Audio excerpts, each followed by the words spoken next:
성도님 여러분 반갑습니다. 이 거룩하고 기쁜 안식일에 정말 하나님 안에서 하나 되는 목동교회 성도 여러분 되시기를 간절히 바랍니다. 오늘은 특별히 시편 34편 강해 설교로 이 말씀을 준비했습니다. 오늘 이 말씀은 시편 34편의 말씀을 주제로 삼고 이 구절에서 이제 나타나는 의미들을 찬찬히 뜯어보는 시간을 가져보려고 합니다. 성경이 있으신 분들은 성경을 가지고 34편 안에 있는 내용을 보시면 좋겠습니다. 가능이면 종이 성경으로 보신다면 더 좋을 것 같습니다. 하나님의 말씀 시편 34편 1절부터 22절의 말씀을 봉독하도록 하겠습니다. 시편 34편 전체입니다. 화면으로 보셔도 됩니다. 다 같이 읽어보겠습니다. 시작. 내가 여호와를 항상 손축하며 내 입술로 항상 주를 찬양하나이다. 내 영혼이 여호와를 자랑하리니 공고한 자들이 이를 듣고 기뻐하리로다. 나와 함께 여호와를 광대하시다 하며 함께 그 이름을 높이세. 내가 여호와께 간구하매 내게 응답하시고 내 모든 두려움에서 나를 건지셨도다. 그들이 주를 앙망하고 광채를 내었으니 그들의 얼굴은 부끄럽지 아니하리로다. 이 공고한 자가 부르짖음에 여호와께서 들으시고 그의 모든 환난에서 구원하셨도다. 여호와의 천사가 주를 경외하는 자를 둘러 진치고 그들을 건지신도다. 너희는 여호와의 선하심을 맛보아 알지어다. 그에게 피하는 자는 복이 있도다. 너희 성도들아 여호와를 경외하라. 그를 경외하는 자에게는 부족함이 없도다. 이어서 계속 읽겠습니다. 10절입니다. 젊은 사자는 궁핍하여 줄일지라도 여호와를 찾는 자는 모든 좋은 것에 부족함이 없으리로다. 너희 자녀들아 와서 내 말을 들으라. 내가 여호와를 경외하는 법을 너희에게 가르치리로다. 생명을 사모하고 연수를 사랑하며 욕받기를 원하는 사람이 누구뇨? 내 혀를 악에서 금하며 내 입술을 거짓말에서 금할지어다. 악을 버리고 선을 행하며 화평을 찾아 따르지려다. 여호와의 눈은 의인을 향하시고 그의 귀는 그들의 부르짖음에 기울이시는 도다. 여호와의 얼굴은 악을 행하는 자를 향하사 그들의 자취를 땅에서 끊으려 하시는도다. 의인이 부르짖음에 여호와께서 들으시고 그들의 모든 환난에서 건지셨도다. 여호와는 마음이 상한 자를 가까이 하시고 충심으로 통회하는 자를 구원하시는도다. 마지막 4절 읽겠습니다. 19절입니다. 의인은 고난이 많으나 여호와께서 그의 모든 고난에서 건지시는도다. 그의 모든 뼈를 보호하심이여 그 중에서 하나도 꺾이지 아니하는도다. 악인을 죽일 것이라. 의인을 미워하는 자는 벌을 받으리로다. 여호와께서 그의 종들의 영혼을 속량하시나니 그에게 피하는 자는 다 벌을 받지 아니하리로다. 아멘. 한 주간 안녕하셨습니까? 이번 한 주간 여러분들의 삶이 주님 안에서 복이 많았던 한 주라면 그동안 구하기만 노력했었던 하나님 안에서 감사하는 기도를 많이 들으시길 기도합니다. 반대로 혹여나 내가 한 주간 주님과 동행하는 삶을 살지 못하고 힘들고 방황했던 적이 있으신가요? 혹은 정말 억울하게도 그토록 하나님의 말씀대로 순종하는 참된 그리스도인의 삶을 내가 살았던 것 같은데 하나님이 마치 귀머거리 마냥 나의 아픔과 슬픔에는 무심하게 대하시는 것처럼 느끼셨나요? 혹은 지금 나는 혹시 인생의 밑바닥길을 겪고 있으면서 하나님을 믿으면서도 내 인생 하나 달라지는 거 하나 없구나 하면서 신세한탄하면서 살아가시는 분도 계시지는 않으신가요? 여러분, 그런 생각이 지금 문득 우리 뇌리를 스쳐간다면 오늘 본문 말씀이 여러분들의 각자의 삶 속에 무한한 복으로 다가온다는 사실을 알게 되는 여러분들이 되시길 간절히 기도합니다. 본문의 저자 시편의 대부라고 불리우는 이 다윗 왕은요, 왕이라는 호칭과 상반되게 인생에서 힘든 일을 정말 많이 겪어온 사람이었습니다. 다윗이 어렸을 때 다윗은 양치는 일을 통해서 또 목자의 삶을 통해서 하나님께서 만들기 원하시는 지도자의 삶을 가까이에서 깨달은 사람이었습니다. 그러나 다윗은 그가 왕이 되기까지의 과정으로 상당히 스펙타클한 여러 과제들을 수행해야 됐습니다. 그는 기름 부음을 받은 자로 왕의 후계가 되었지만 여전히 그가 집안에서 막내라는 사실을 저버릴 수가 없었습니다.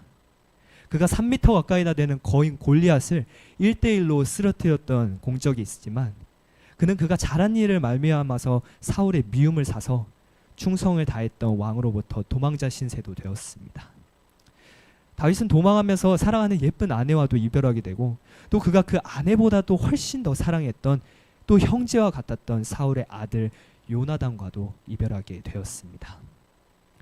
다윗이 도망을 나오면서 그의 수중에 가지고 있던 것은 그의 몸을 지켜줄 수 있는 골리앗의 칼과 제사장의 신세죠, 구걸받은 누룩 없는 떡 외에는 가진 것이 아무것도 없었습니다. 지금 그 상황에서 다윗의 편이 돼줄 사람은 아무도 없었던 것이었죠. 시편 34편은 바로 이러한 시점에서 이 떠돌이 다윗이, 이 거지 다윗이 이스라엘의 적국인 블레셋 가드 왕에게로 가서 망명하는 일을 쓰고 있습니다.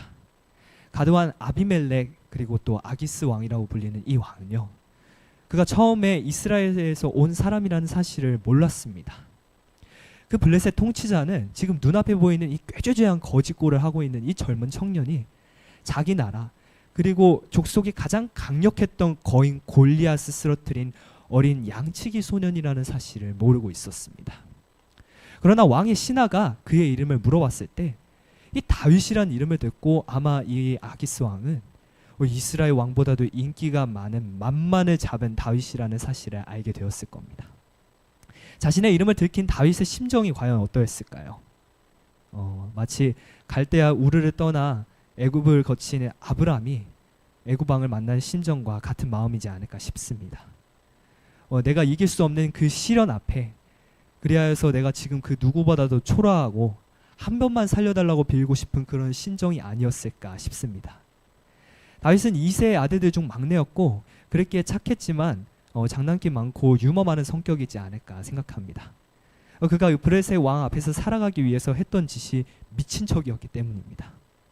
다윗은 어떻게든 제정신이 아닌 사람처럼 보이기 위해서 왕의 수염을 잡아당기면서 이상한 표정을 이제 지으면서 침을 질질 흘려가면서 그동안 자신이 보여줄 수 있는 온갖 바보 흉내는 다 내지 않았을까 싶습니다. 아기스야, 나랑 놀아줘. 아기스야, 이 배돼지가 이렇게 불러서야 왕의 일을 하겠느냐 라고 하면서 온갖 난리법석을 다 피웠을 겁니다. 그도 그럴 것이 그 자리에서 멀쩡히 꼿꼿하게 서 있던 이 청년 한 명이 갑자기 왕 앞에서 미친 척을 하려고 하면은 그 누가 손쉽게 믿어줄 수 있을까요? 아마 다윗은 궁궐 안에서 궁궐 물건까지 부숴가면서 온갖 꾀를 다 썼을 겁니다. 혼신의 연기 끝에 다윗은 궁궐 밖으로 살아서 쫓겨나갈 수 있었습니다. 들키지 않기 위해서 궁궐에 나가면서도 다윗은 한동안 미친 척을 하면서 걸어갔어야 됐을 것입니다. 여러분, 미친 척을 하면서 궁궐 밖을 나가 도망갈 곳도 정확히 알지 못하는 이 다윗이 과연 그 자리에서 무슨 생각을 했을까요? 저는 이 당시에 다윗이 아니라서 잘 모르겠지만 아마 제가 저 상황의 다윗이라면은 아마 이렇게 생각했을 겁니다. 내가 대체 어쩌다 내가 이렇게까지 고통을 받는 걸까? 대체 내가 어디서부터 잘못된 거지? 어릴 때 사무엘 선지자가 나에게 기름 부을 때 그때 안 받겠다고 했어야 됐나? 블레셋의 골리앗과 싸울 때 엘리압 형이 말리는 말을 내가 들었어야 됐을까? 내까짓게 하나님 좀 믿는다고 주제넘게 나선 것이 문제가 되었을까? 그러면 사울왕이 나를 그렇게 미워한 이유는 없었을 거 아니야. 내까짓게 주제넘게 사울왕의 사위는 도대체 왜 되었을까? 요나단과 친구가 되는 거는 내 주제넘는 일이었을까? 감히 왕의 아들이라. 하나님이 나를 미워하시는 걸까? 나를 버리셨나? 마음은 아직도 어리고 순수한 다윗의 마음속에 이러한 고난과 수치가 있을 때 그는 세상에서 가장 초라하고 작은 자가 되어 있었습니다. 이런 사람이 이후에 이스라엘의 왕이 된다는 사실은 말도 안 되는 일처럼 보였을 것입니다. 그러나 저는 이 시편 34편의 내용을 보면서 다윗의 신앙관을 본받아야 된다는 이유를 여러 가지 알게 되었습니다. 그러나 앞서 말씀드리자면은 저는 이 시편이 강의 설교로 이제 여러분 앞에서 말씀을 드릴 때 다른 성경들에 비해 어렵다는 생각이 많이 들었습니다. 일반적으로 시편은 각 편마다 머리말이 있는 것을 보실 수가 있습니다. 어디에 깃딧에 맞춘 노래, 다윗의 맞쓰길, 그리고 다윗이 어디에 쫓겨나다 미친 채 하다가 지은 시라고 하는 그런 머리말들을 보실 수가 있는데요.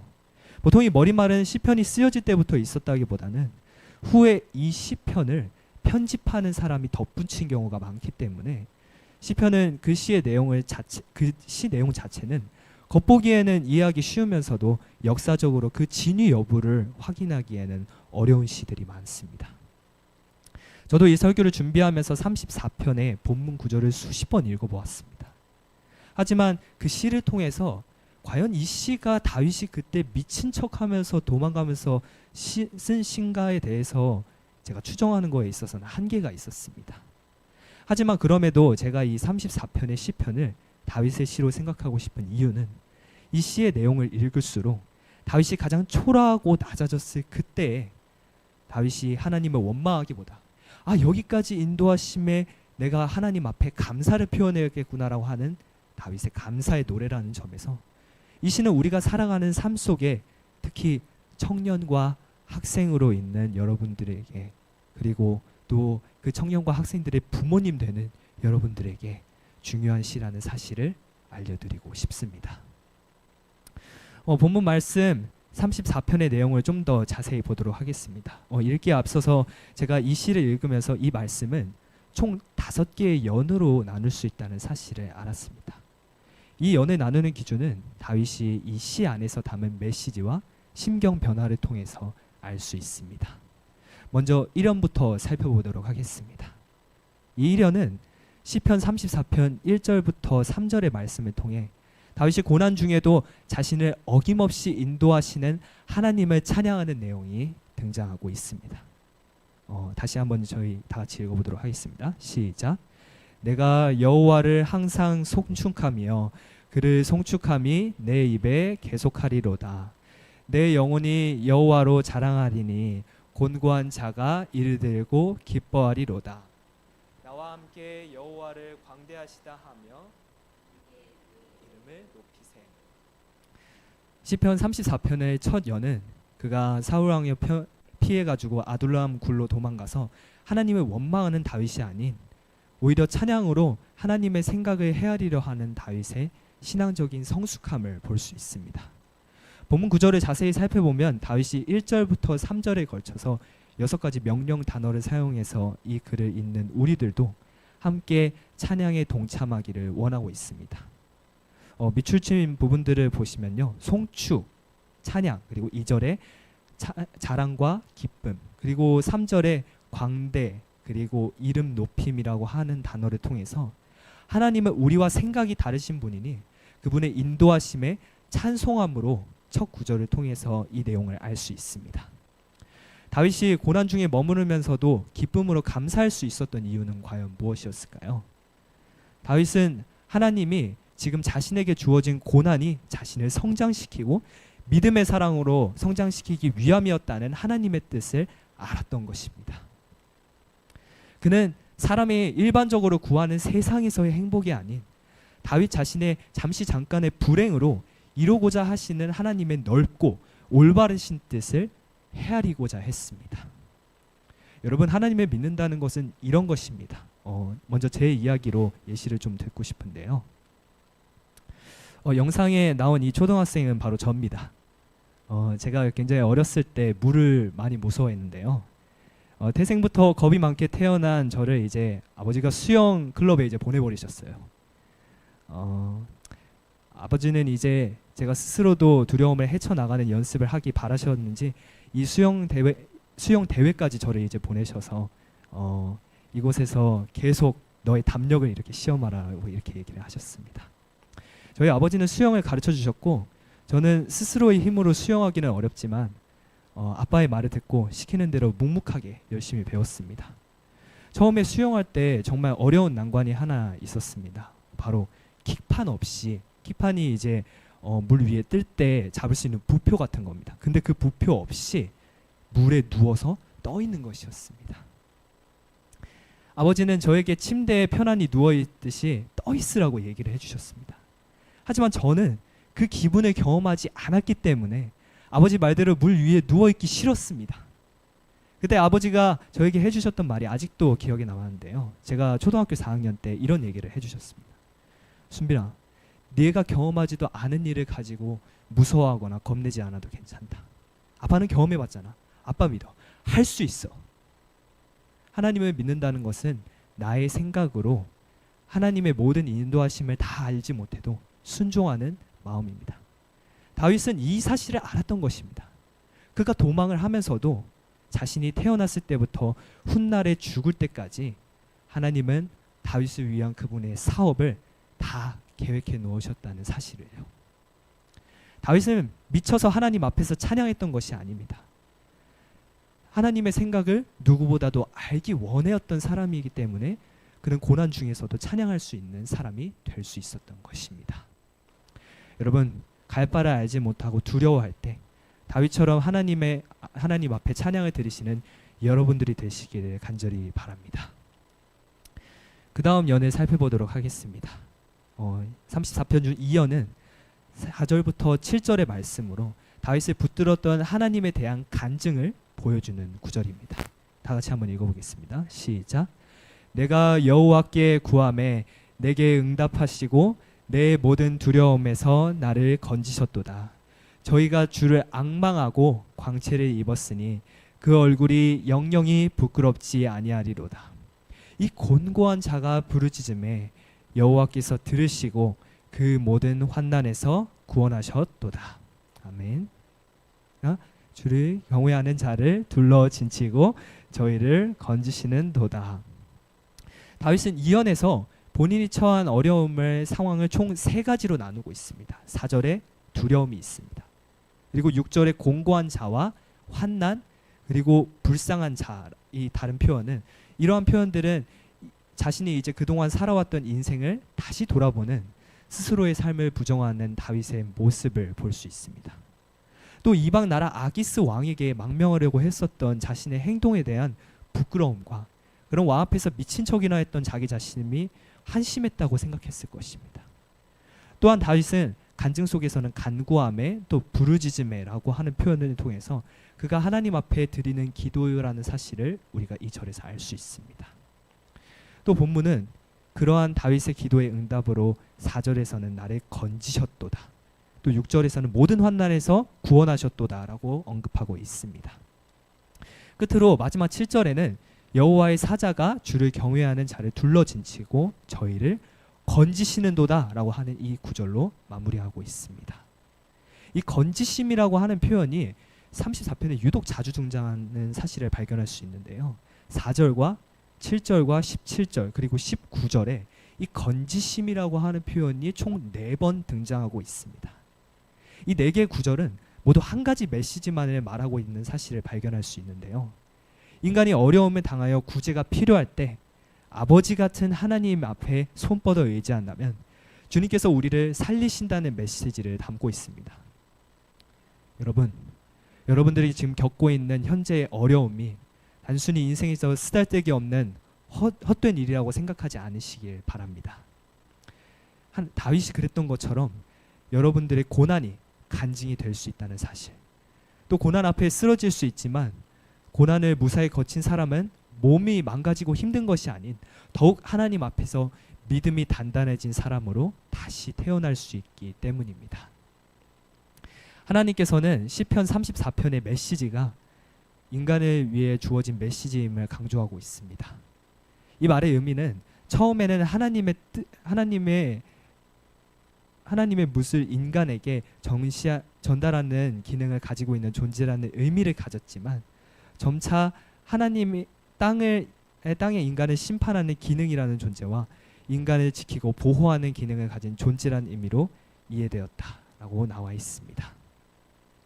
여러분들, 다윗이 하나님을 붙들었던 것처럼 여러분들이 하나님 앞에 정말 이런 고난을 겪음으로 통해서 하나님 앞에 나눌 수 있는, 또 사람들 앞에 나눌 수 있는 간증이 많은 여러분들이 되시길 간절히 바랍니다. 34편 중 세 번째 여는 34편 8절부터 10절의 내용으로 다윗이 하나님께서 자신의 환난으로부터 건져주심을 육감적으로 표현하는 내용을 품고 있습니다. 너희는 여호와의 선하심을 맛보알지어다. 그에게 피하는 자는 복이 있도다. 너희 성도들아 여호와를 경외하라. 너희 저를 경외하는 자에게는 부족함이 없도다. 젊은 사자는 궁핍하여 줄일지라도 여호와를 찾는 자는 모든 좋은 것에 부족함이 없으리로다.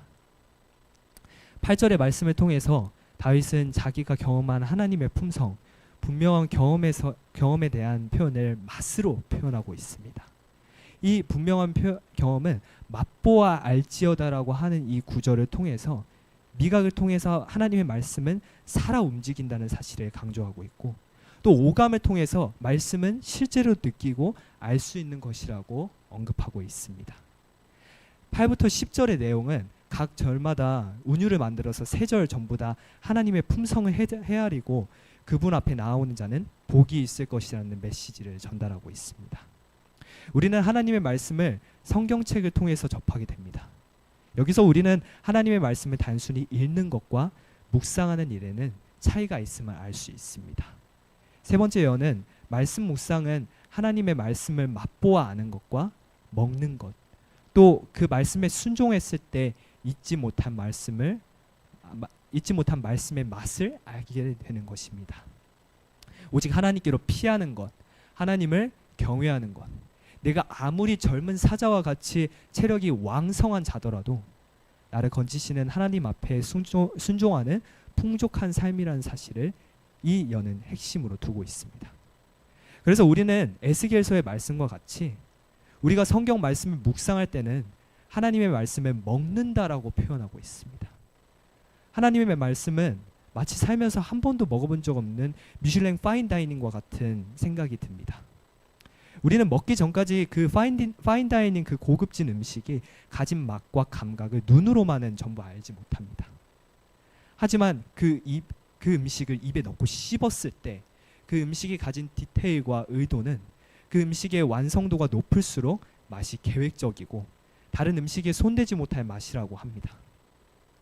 하나님의 말씀을 입에 넣고 씹는 것은 내가 그 말씀을 보는 일에만 머물러 있는 것이 아니라 말씀을 기도로 실천하고 말씀에 나와 있는 대로 우리의 삶 속에서 적용하는 단계를 여기서는 씹는다고 표현하고 있습니다.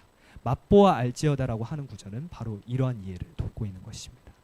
이 과정이 바로 우리의 믿음이 실제가 되는 모습입니다. 말씀에 순종했을 때 우리는 말씀에 잊지 못할 맛을 경험하게 될 것입니다. 그리고 다윗은 우리도 하나님의 말씀을 맛보는 일에 함께 동참하자고 권하고 있습니다. 이어서 네 번째 연입니다. 34편 11절부터 14절의 말씀으로 다윗은 복음을 존경하고 귀하게 여기는 사람의 삶이 무엇인지 우리에게 가르치고 있습니다. 너희 소자들아 와서 내게 들으라. 내가 여호와를 경외함을 너희에게 가르치로다. 생명을 사모하고 장수하여 복받기 원하는 사람이 누구뇨?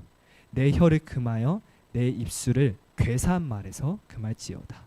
악을 버리고 선을 행하며 화평을 찾아 따를지어다.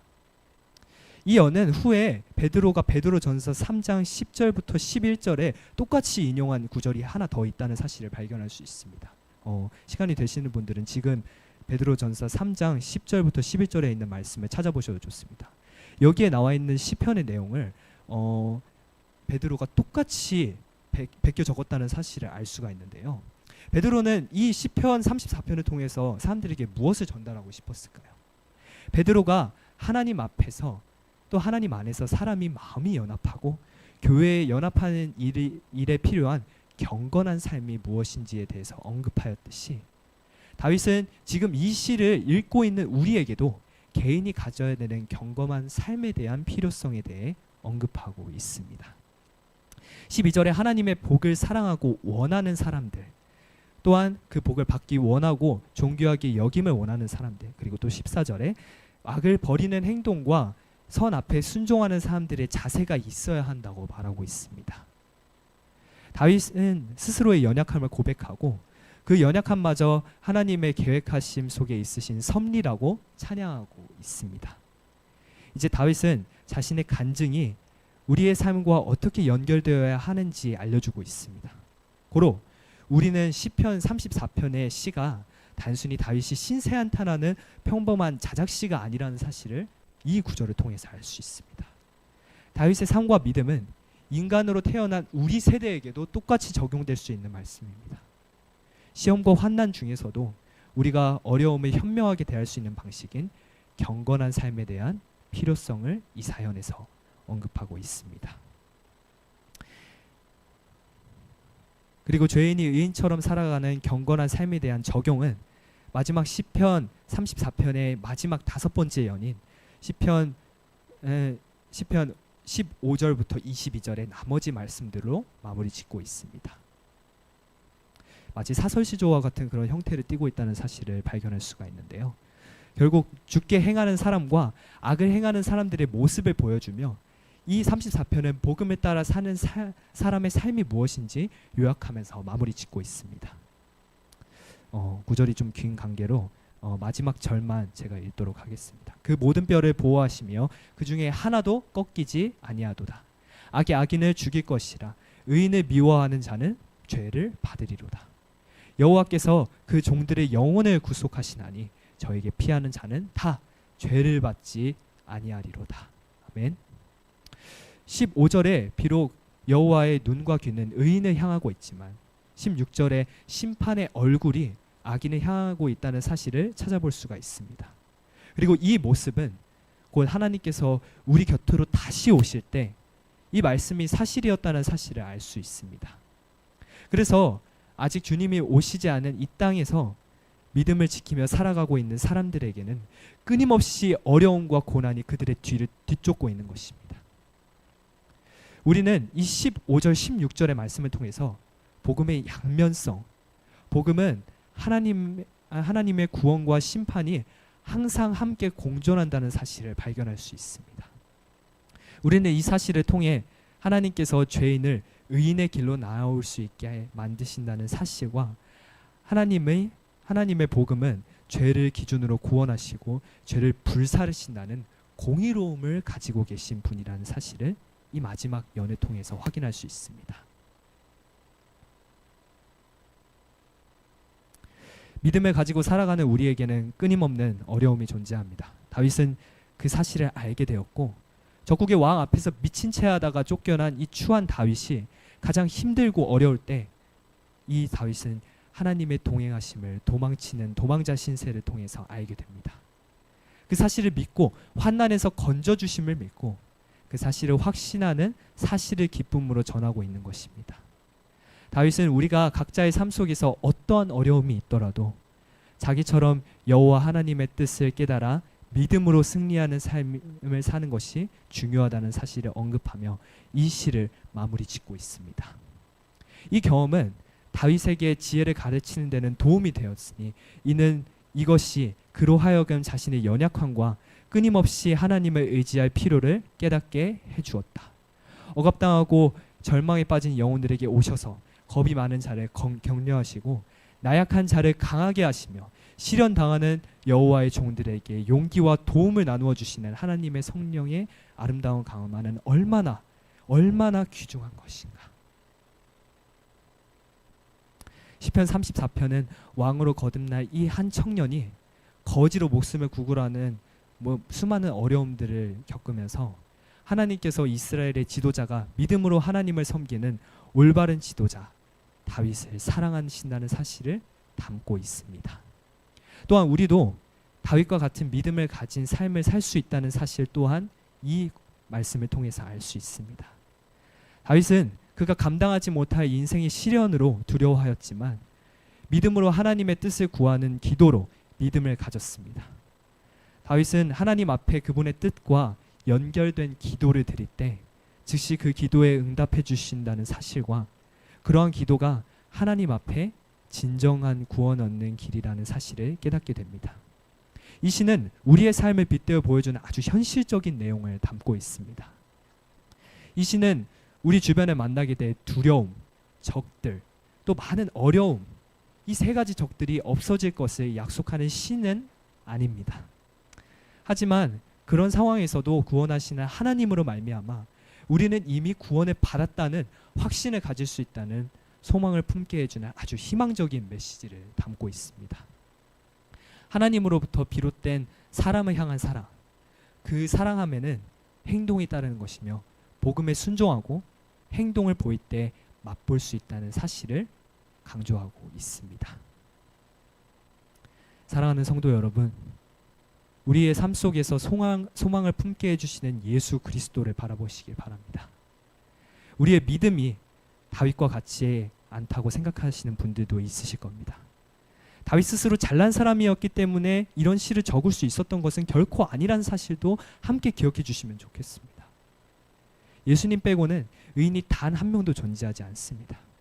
사람은 하나님 앞에 얼마큼 매달리느냐에 따라 그의 삶이 믿음으로 말미암아 살아가는 삶이 될 수 있다는 사실을 이 시편 34편의 말씀을 통해서 깨달으셨으면 좋겠습니다. 여러분, 이번 한 주를 살아가시면서 다윗과 같은 믿음을 품고 살아가는 여러분들 되시길 간절히 기도합니다. 우리 모두 하나의 공동체에 대표하는 다윗이 되어서 살아갈 수 있으면 좋겠습니다. 이 시간 그런 삶을 살아가는 우리 모두가 되기를 간절히 바라면서 말씀 줄이겠습니다.